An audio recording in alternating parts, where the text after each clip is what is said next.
అనేక మంది అనుకుంటారు వారి సమస్యల నుంచి బయటికి రావడానికి నాకు డబ్బు ఉంటే చాలు, నాకు ఉద్యోగం ఉంటే చాలు, నాకు కెరీర్ ఉంటే చాలు, నాకు వివాహం అయితే చాలు, ఇలాగ రకరకాలుగా ఆలోచిస్తాను. మీకు అవన్నీ కాదు కావాల్సింది, దేవుని వెలుతురు కావాలి. దేవుని వాక్యములో ఉన్నటువంటి అంతరదృష్టి కలిగిస్తుంది. పరిశుద్ధాత్మ దేవుడు తెలియపరుస్తాడు. ఈ వెలుతురు మనకి ఏం చేస్తుందంటే మనకు కావలసిన జవాబును పొందడానికి సహాయపడతాడు. మనము గమనిస్తున్నటువంటి అంశము వెలుగు కమ్ము, లైట్ బి. చెప్పండి, లైట్ బి. మరి గత వారము మీతో మరి నా యొక్క సాక్ష్యాలు 2-3 రకరకాల సాక్ష్యాలు మీతో పంచుకున్నాను. ఏ విధంగా వెలుతురు రావడం ద్వారా మనకి అండర్స్టాండింగ్, అవగాహన కలిగి ఆ అవగాహన ద్వారా మనం ముందుకెళ్ళినప్పుడు దేవుని యొక్క ఆశీర్వాదం మనము అనుభవించగలమో చూసాం. ఇంకా కొద్దిగా ముందుకెళ్దాం. మరి కీర్తనలు 119వ అధ్యాయము 105వ వచనము మరి 130వ వచనం చూసుకుందాం. 2 వచనాలు. నీ వాక్యము నా పాదములకు దీపమును. నీ వాక్యము నాకు నా పాదములకు ఏంటండి? దీపం. దీపం అంటే ఎందుకు వాడతామండి దీపం? చీకటిని వెళ్ళగొట్టి మనకి వెలుతురు కలిగినప్పుడు మనకి ఎటువంటి అపాయం కలగకుండా, నడిచినప్పుడు దేనికి తట్టుకోకుండా మరి సరళమైన త్రోవలో నడవడానికి వీలు కలగడానికి మనం దీపాన్ని వాడతాం. ఆమేన్, హల్లెలూయా. నీ వాక్యము నా పాదములకు దీపమును, నా త్రోవకు వెలుగై ఉన్నది. హల్లెలూయా. అంటే వాక్యము రావడము ద్వారా మనకి వెలుతురు కలుగుతుంది. మరి మార్గాన్ని మనం కనుక్కోగలం. అంటే గమనించండి, ఇప్పుడు రాత్రులు మనం ఉన్నాం, మన గదిలోనే పడుకుంటాం, మన పక్కన బాత్రూమ్ ఉంటుంది. మధ్యరాత్రి లేచి బాత్రూమ్కి వెళ్ళాలన్నప్పుడు సాధారణంగా లైట్ అయితే ఫోన్ అన్నా వాడతాం, లేకపోతే టార్చ్ లైట్ అన్నా వాడతాం మన ఇంట్లోనే. ఎందుకు? అప్పుడప్పుడు ఏదైనా అడ్డు ఉంటే మరి తట్టుకొని పడతాము, లేకపోతే వి స్టబ్ ఆ టో, మన కాలుకి దెబ్బ తగిలి ఉన్న నిద్ర అంతా ఎగిరిపోద్ది. అవునండి, నా ఒక్కడికే అయిందా మీ అందరికీ అయిందా? అటువంటిది అయింది కదా. కాబట్టి వెలుతురు అవసరం. ఆ వెలుతురు ఏం చేస్తుంది? అటువంటి తప్పుడు అడుగులు వేయకుండా, లేకపోతే దెబ్బలు తగలకుండా సరళంగా నడిచి మళ్ళీ వచ్చి పడుకోవడానికి వీలవుతుంది. అలాగే దేవుని వాక్యం మనకు వెలుగును అనిపిస్తుంది. ఎందుకంటే మన జీవితంలో మనం ఎదుర్కొనే సమస్యల్లో మనం అనేక సార్లు ఒక కన్ఫ్యూజన్ ఏర్పడుతుంది, అయోమయం. ఎందుకు? దానినే చీకటి అంటారు. అంటే చీకటి ఏం చేస్తుంది? ఎటెల్లాలో తెలియదు. చీకటి యొక్క అర్థం ఏంటంటే మార్గం ఉంది కానీ ఎటుందో మార్గం తెలియదు. అరే ముందుకెళ్తే ఏమవుద్ది అనే భయం ఉంటుంది. ఎందుకంటే ఏదైనా తట్టుకుంటానేమో, చెడు జరుగుతుందేమో, లేకపోతే ఏదైనా అపాయం ఉంటుందేమో అని చెప్పి. ఎందుకు ఈ భయాలన్నీ ఎందుకు వస్తున్నాయి? వెలుతురు లేదు కాబట్టి. ఆమేన్. వెలుతురుంటే భయం ఉంటుందా? ఉండదు. ఎందుకు? మార్గం కనపడుతుంది కాబట్టి.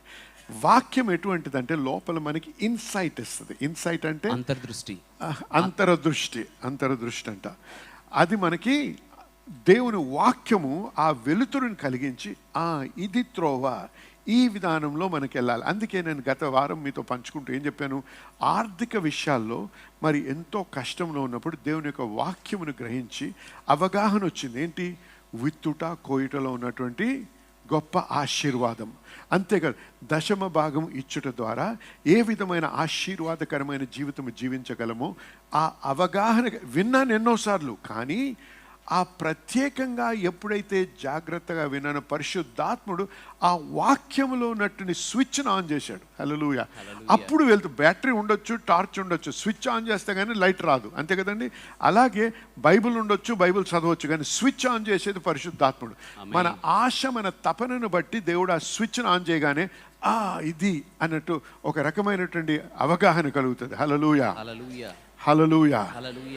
మరి అయితే ఈ అవగాహన వచ్చినందుకు ఎప్పుడైతే ఆ అవగాహనని బట్టి ఆ సత్యాన్ని గ్రహించి ఆ మార్గంలో వెలుతురు ఎక్కడైతే వెలుతురు ఉందో ఆ మార్గం సరళమై నాకు అర్థమై ఆ మార్గంలో నడిచినప్పుడు నేను దేవుని యొక్క ఆశీర్వాదం అనుభవించడం మొదలుపెట్టాం. హల్లెలూయా. ఇలాగే ఇంకా కొన్ని సాక్ష్యాలు మీతో పంచుకున్నాను. కానీ ఏమి మీకు తెలియపరుస్తున్నా అంటే వాక్యం అనేది చదివినప్పుడు ఒక పుస్తకము చదివినట్టు చదవకూడదు. పుస్తకమే కానీ ఆ చదివే మాటలో, ఆ వాక్కులో లోపలే దేవుని యొక్క శక్తి ఉంది, దేవుని యొక్క వెలుతురు ఉంది. నువ్వు ఏ మార్గంలో వెళ్ళాలో తెలియపరిచేటువంటి ఆ వెలుతురు ఆ వాక్యంలో ఉంది. అందుకే వాక్యం చదివేటప్పుడు ఎప్పుడు ప్రార్థనతో మొదలుపెట్టి, పరిశుద్ధాత్మ దేవా నాకు సహాయం చేయి, ఈ వాక్యంలో ఉన్న వెలుతురు గ్రహించాలి, ఈ వాక్యంలో ఉన్న శక్తిని నేను గ్రహించాలి, గ్రహించడమే కాదు దాన్ని నేను అనుభవించాలి. హల్లెలూయా. నీ వాక్యము నా పాదములకు దీపమును, నా త్రోవకు వెలుగై ఉన్నది. హల్లెలూయా. వాక్యము ద్వారా వెలుగు కలుగుతుంది. 130వ వచనం. నీ వాక్యము వెల్లడి అగుడతోడని వెలుగు కలుగును. చూసారా, నీ వాక్యము వెల్లడి అగుటతోనే వెలుగు కలుగును, అవి తెలివి లేని వారికి తెలివి కలిగించును. హల్లెలూయా. హల్లెలూయా. తెలివి లేకే అనేక మంది నశిస్తున్నారు, అనేక మంది బంధించబడిన జీవితము జీవిస్తున్నారు, అనేక మంది బంధకములో ఉన్నారు. వాటి నుంచి బయటికి రావాలంటే దేవుని తెలివి జ్ఞానం మనకు కావాలి. ఆ తెలివి జ్ఞానం ఎక్కడుంది? వాక్యములో ఉంది. హల్లెలూయా. హల్లెలూయా. హల్లెలూయా చెప్పండి గట్టిగా. ఆమేన్. కాబట్టి ఈ వాక్యం అనేది దేవుడు మనకి ఇచ్చాడు. హల్లెలూయా. ఆ వాక్యాన్ని మనం జాగ్రత్తగా చదివి, జాగ్రత్తగా గమనించి, ఆ వాక్యంలో ఉన్న శక్తిని, వెలుగును మనం గ్రహించడానికి మనం పరిశుద్ధాత్మ సహాయం కోరుతూ ప్రార్థన చేయాలి. ఇప్పుడు యోహాను సువార్త 1వ అధ్యాయం 5 వచనాలు చూసుకుందాం. ఆదియందు వాక్యముండెను, ఆదియందు వాక్యముండెను, వాక్యము దేవుని యొద్ద ఉండెను, వాక్యము దేవుని యొద్ద ఉండెను, వాక్యము దేవుడై ఉండెను. హల్లెలూయా. వాక్యము దేవుడై ఉండెను. చెప్పండి అందరూ. వాక్యము దేవుడే అంటే వాక్యమే దేవుడు. హల్లెలూయా. ఆయన ఆదియందు దేవుని యొద్ద ఉండెను, ఆయన దేవుని యొద్ద ఉండెను, సమస్తమును ఆయన మూలముగా కలిగెను, కలిగి ఉన్నదేదియు ఆయన లేకుండా కలుగలేదు. 4వ వచనం జాగ్రత్తగా వినండి. ఆయనలో జీవముండెను. ఆగండి. ఆయనలో ఏముండండి? ఆయన అంటే ఎవరిక్కడ? వాక్యం కదా, దేవుడు వాక్యం. వాక్యములో జీవం ఉంది. ఆ జీవము మనుషులకు వెలుగై ఉండెను. ఆమేన్. ఆ జీవమే మనుషులకు వెలుగై ఉండెను. Hallelujah. Life was the light of men. చూసారా, జీవం మనుషులకు జీవము, ఆ జీవమే వెలుతురు. ఎప్పుడైతే యేసు ప్రభు మన జీవితంలోకి వస్తాడో ఆయన వెలుతురు, ఆ వాక్యమే వెలుతురు, అది జీవం, ఆ జీవమే వెలుతురు. ఆ వెలుతురుని ఏ చీకటి కూడా కమ్మలేదు అని వచ్చే వచనంలో ఉంది. చదువు. ఆ వెలుగు చీకటిలో ప్రకాశించుచున్నది, ఆ వెలుగు ప్రకాశిస్తున్నది, కానీ చీకటి దాన్ని గ్రహింపకుండెను. అంటే దాన్ని కప్పలేకపోతుంది. Darkness cannot overwhelm the light. చీకటి వెలుగును కలపలేకపోతున్నది. Darkness has no power to over this light. ఈ వెలుతురు మీద అంధకారానికి చీకటికి శక్తి లేదు. ఏ చీకటి శక్తి కూడా ఈ వెలుతురు పైన అధికారము లేదు. ఆమేన్. అటువంటి వెలుతురు దేవుడు మనకి అనుగ్రహిస్తున్నాడు. ఆమేన్. ఆమేన్. కాబట్టి నీ యొక్క భయంకరమైన చీకటి పరిస్థితుల్లో ఉన్నా కూడా నువ్వు భయపడాల్సింది ఏమీ లేదు. నీకు కావాల్సిందేంటి? వెలుతురు. అనేక మంది అనుకుంటారు వారి సమస్యల నుంచి బయటికి రావడానికి నాకు డబ్బు ఉంటే చాలు, నాకు ఉద్యోగం ఉంటే చాలు, నాకు కెరీర్ ఉంటే చాలు, నాకు వివాహం అయితే చాలు, ఇలాగ రకరకాలుగా ఆలోచిస్తారు. మీకు అవన్నీ కాదు కావాల్సింది, దేవుని వెలుతురు కావాలి. దేవుని వాక్యములో ఉన్నటువంటి ఇన్సైట్, అంతరదృష్టి కలిగిస్తుంది. పరిశుద్ధాత్మ దేవుడు తెలియపరుస్తాడు. ఈ వెలుతురు మనకి ఏం చేస్తుందంటే మనకు కావాల్సిన జవాబును పొందడానికి సహాయపడతాడు. హల్లెలూయా. హల్లెలూయా.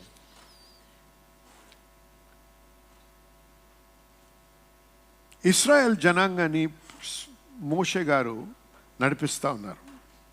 ఎర్ర సముద్రం దగ్గరకు వచ్చారు.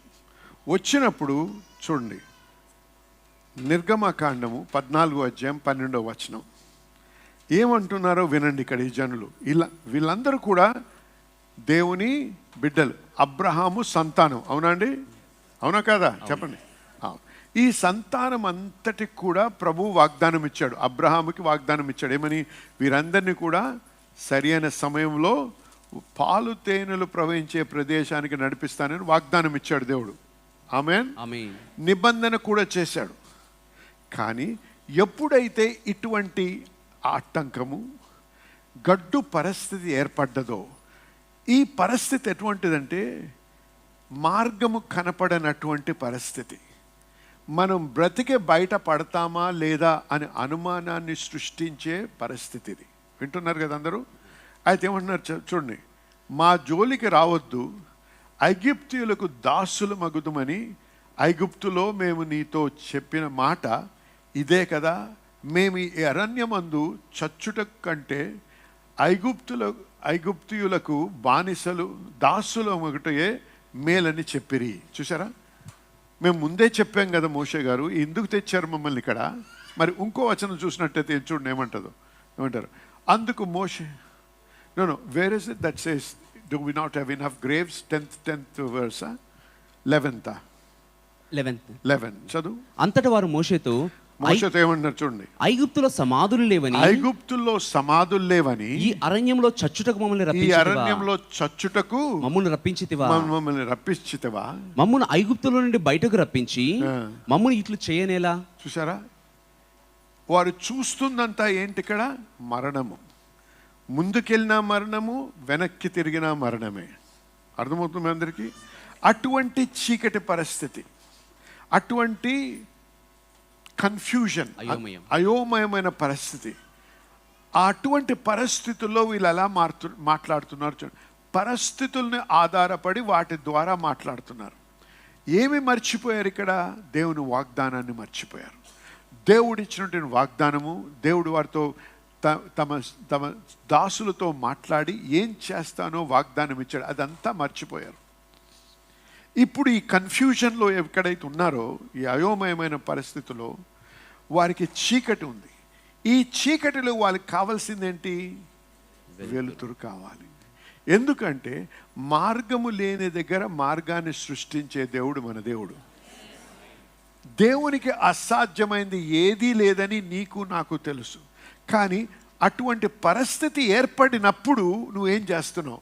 మనలో అనేక మంది, మరి మీరో కాదు నాకు తెలియదు, కానీ అనేక మంది ఇటువంటి పరిస్థితులు వచ్చినప్పుడు దేవుణ్ణి ప్రశ్నిస్తాం. ప్రభువా, నువ్వు ప్రేమ కలిగిన దేవుడు అయితే ఎందుకు నన్ను ఇటువంటి పరిస్థితిలో తెచ్చావు అంటాం. లేకపోతే నువ్వు నిజంగా బతికున్నావా లేదా అని అడుగుతాం. నువ్వు నిజంగా దేవుడు అయితే నాకు ఇటువంటి కష్టమైన పరిస్థితులు ఎందుకు ఏర్పరిచావు? నేను ప్రతి వారం సంఘంకి వెళ్ళటం లేదా? నేను ప్రతి వారం నా దశంభాగం ఇవ్వటం లేదా? నా అర్పణలు ఇవ్వటం లేదా? నేను ప్రార్థన చేయటం లేదా? నేను బైబిల్ చదవటం లేదా? నేను సేవ చేయటం లేదా? నన్నెందుకు ఈ విధంగా బాధిస్తున్నావు ప్రభువా? నన్నెందుకు ఈ విధంగా శిక్షిస్తున్నావు నాయన అని అడిగేటువంటి వారు అనేకులు ఉన్నారు సంఘాల్లో. నేను చెప్పే సత్యం అయితే ఆమెను చెప్పండి. ఇటువంటి విధంగా మాట్లాడడానికి ఆస్కారం ఏంటో తెలుసా? పరిస్థితులు, ఇటువంటి పరిస్థితుల్లో ఈ విధంగా మాట్లాడుతున్నది కారణం ఏంటో తెలుసా? వెలుతురు లేదు కాబట్టి, దేవుణ్ణి వారు నిజంగా ఎరగలేదు కాబట్టి, దేవుని హృదయాన్ని వారు ఎరగలేదు, దేవుని ఉద్దేశాన్ని వారు కనిపెట్టలేదు, దేవుని అర్థం లేనటువంటి ఈ యొక్క హృదయంలోంచి మాట్లాడుతున్నారు. ఈ పరిస్థితిలో ఏం చూస్తున్నారు? మరణమే కనపడుతుంది వారికి, బయటకు పడడానికి ఆస్కారమే లేదు. ఇటువంటి సమయంలో మనం ఏమంటున్నాం? మనకి వెలుతురు కావాలి. హల్లెలూయా. మీలో కొద్దిమంది ఉద్యోగం లేక ఎంతో కాలం నుంచి బాధపడుతున్నారేమో. మీలో కొద్దిమంది కుటుంబ విషయాల్లో, మీ వైవాహిక జీవితంలో కష్టాల్లో ఉన్నారేమో. అసలు ఏమీ అర్థం కావడం లేదు. ముందుకు వెళ్తుందా లేదా? డివోర్స్ అయిపోద్దా? ఏమవుతుంది? అసలు అన్యోన్యత లేదు, ప్రేమ లేదు, సహవాసం లేదు, పిల్లలు ఒక దగ్గర, నా జీవితం ఒక రకంగా, ఈ రకమైన పరిస్థితుల్లో ఉన్నటువంటి వారు ఉన్నారు. లేకపోతే ఆర్థిక ఇబ్బందుల్లో అప్పుల పాలైపోయి ఏ విధంగా బయటకు రావాలో తెలియనటువంటి పరిస్థితుల్లో ఉండి నేను సూసైడ్ చేసుకుంటే మంచిదేమో అని ఆలోచించేవారు కొద్దిమంది ఉన్నారు. ఇలాగ సంఘాల్లో కూడా ఉన్నారు. దేవుని పేరు చెప్పి నేను క్రైస్తవుడని చెప్పి తిరిగి జన్మించినటువంటి వారు కూడా అటువంటి పరిస్థితుల్లో ఉండి నిస్పృహలో జీవిస్తున్నారు. ఎందుకు? వెలుతురు లేదు. అటువంటి సమయంలో మోషే, వీరందరూ ఈ విధంగా మాట్లాడితే మోషే ఏం మాట్లాడుతున్నాడు ఒకసారి చూడండి.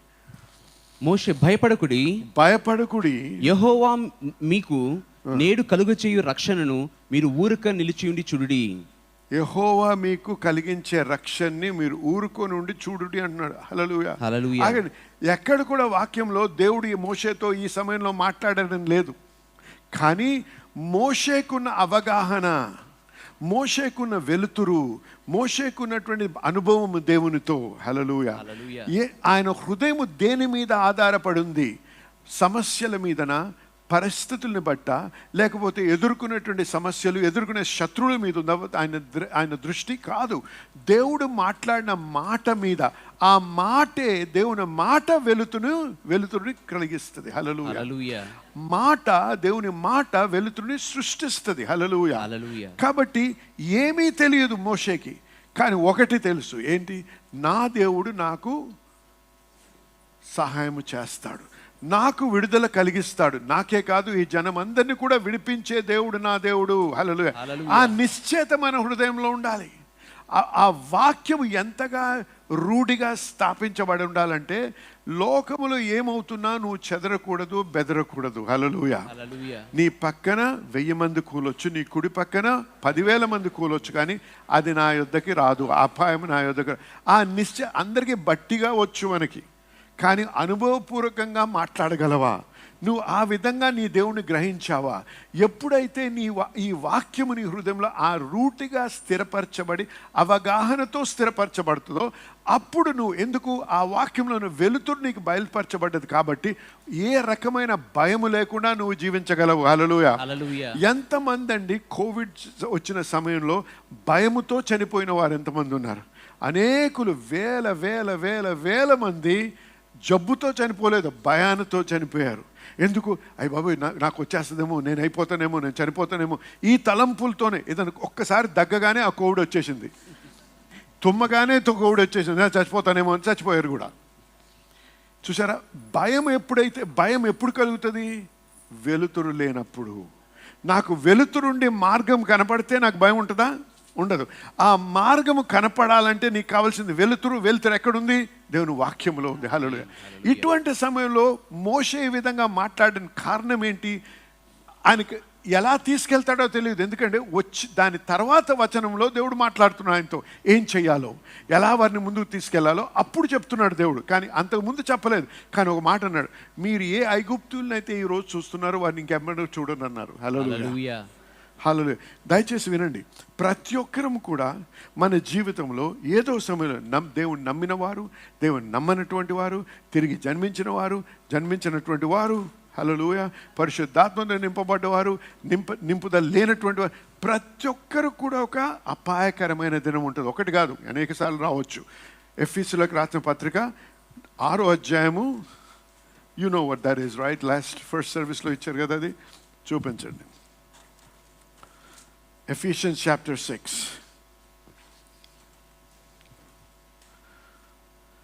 అందుచేతనే మీరు ఆపద్దినమందు, ఆగండి, ఆపద్దినం అంటే ఆపద్దినం అనేది ప్రతి ఒక్కరికి వస్తుంది. ఆపద్దినం వచ్చినప్పుడు మనకు కావాల్సింది ఏంటి? వెలుతురు. హల్లెలూయా. హల్లెలూయా. ఏం చేయాలి, ఎలా చేయాలి, ఎప్పుడు చేయాలి, ఈ అవగాహన, ఈ జ్ఞానము దేవుని దగ్గర ఉంది. ఆమేన్. హల్లెలూయా. దావీదు అడుగుతున్నాడు, ప్రభువా వారిని వెంబడించాలా అన్నాడు. షుడ్ ఐ పర్సూ దెమ్ అన్నాడు. తరమాలా లేదా?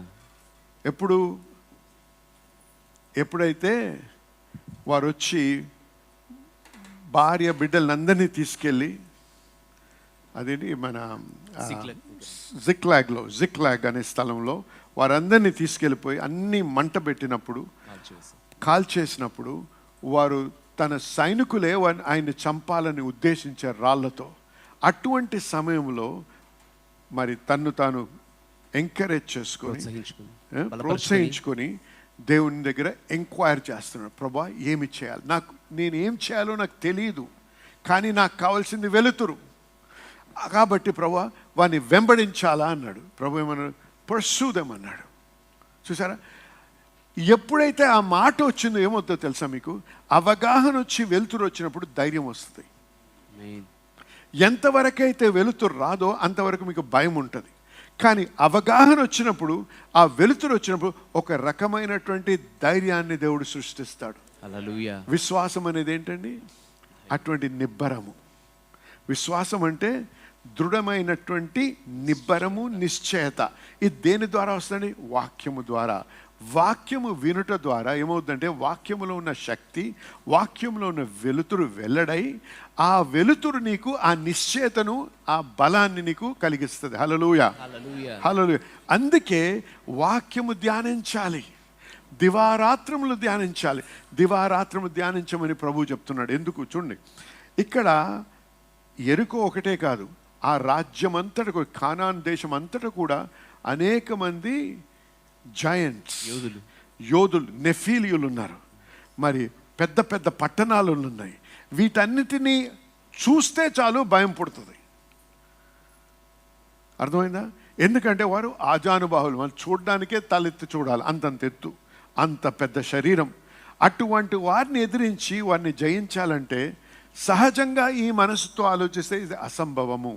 కానీ దేవుడు ఏమన్నాడు, నీకు వాగ్దానం ఇచ్చాను. ఈ వాగ్దానము నీ జీవితంలో నెరవేర్చబడాలంటే నీవు చేయాల్సింది ప్రార్థన కాదు, ఏం చేయాలి? ధ్యానించు. ధ్యానించడము కూడా ఒక రకమైన ప్రార్థనే. ఎందుకో తెలుసా? నీ ఆలోచనలు కూడా ప్రార్థనే. అందుకే ఏమన్నాడు 3:21, నీవు అడుగు వాటి కంటేను, నీవు అడుగు వాటి కంటేను, ఊహించు వాటి కంటేను, నువ్వు అడిగేదానికంటేను, నువ్వు ఊహించేదానికంటేను. అంటే నీ ఊహ కూడా దేవుడు చదువుతున్నాడు, వింటున్నాడు. హల్లెలూయా. నీవు మాట్లాడడమే కాదు, నీ ఊహల్ని కూడా దేవుడు గమనిస్తున్నాడు. అత్యధికముగా చేయగలడు మన దేవుడు. హల్లెలూయా. నీవు అడిగేదే కాదు, నువ్వు ఊహించేది కూడా, నువ్వు ఆలోచించేది కూడా. ఆమేన్, ఆమేన్, హల్లెలూయా. నువ్వు అడగక ముందే నీకు జవాబు ఇస్తాను అంటే, నా అడగక ముందే జవాబు ఎలాగేడు? ఎందుకంటే నా ఆలోచనలో ఏది ఆలోచిస్తున్నా దానికి జవాబిస్తున్నాడు దేవుడు. హల్లెలూయా. కాబట్టి మన ఆలోచన కూడా దేవుని వాక్యము ద్వారా ఇన్ఫ్లుయెన్స్ అవ్వాలి, ప్రభావితం అవ్వాలి. మన సాధారణంగా మన ఆలోచనలు ఎప్పుడు కూడా, మన వాక్యం చదువుతాం, ప్రార్థన చేస్తాం, భాషలతో మాట్లాడతాం, అన్నీ చేస్తాం. బయటికి వెళ్ళి ఎలాగ ఆలోచిస్తాం? లోకుల వలె ఆలోచిస్తాం. లోకుల వలె ఆలోచిస్తాం. ఎలా తెలుసు? మన మాటలు అలాగ ఉంటాయి. వాళ్ళతో ఏకీభవిస్తాం, వాక్యంతో ఏకీభవించాం. అర్థమవుతుంది నేను చెప్పేది? మనము దేవునితో ఏకీభవిస్తున్నట్టయితే దేవుని వాక్యానుసారంగా, దేవుని వాక్యానికి విరుద్ధంగా కాదు, దేవుని వాక్యానుసారంగా ఆలోచిస్తాము, అదే మాట్లాడతాము కూడా. హల్లెలూయా, హల్లెలూయా, హల్లెలూయా, హల్లెలూయా. కాబట్టి జనులారా వినండి, మనం బైబిల్ పట్టుకొని చదివినప్పుడల్లా ప్రభువా నాతో మాట్లాడు. హల్లెలూయా. ఎందుకు? వాక్యము దేవుడై ఉన్నాడు, వాక్యం మాట్లాడగలదు. ఆమేన్. వాక్యం మనతో మాట్లాడుతుంది. వాక్యం ఎలా మాట్లాడుతుంది? చెవులతో, ఈ చెవులతో వినడం కాదు, హృదయములో ఉన్నటువంటి చెవులతో వినగలం. ప్రత్యేక ఆ మాట ఎప్పుడైతే మనం వింటామో వెంటనే మరి వెలుగు కలుగుతుంది. హల్లెలూయా, హల్లెలూయా.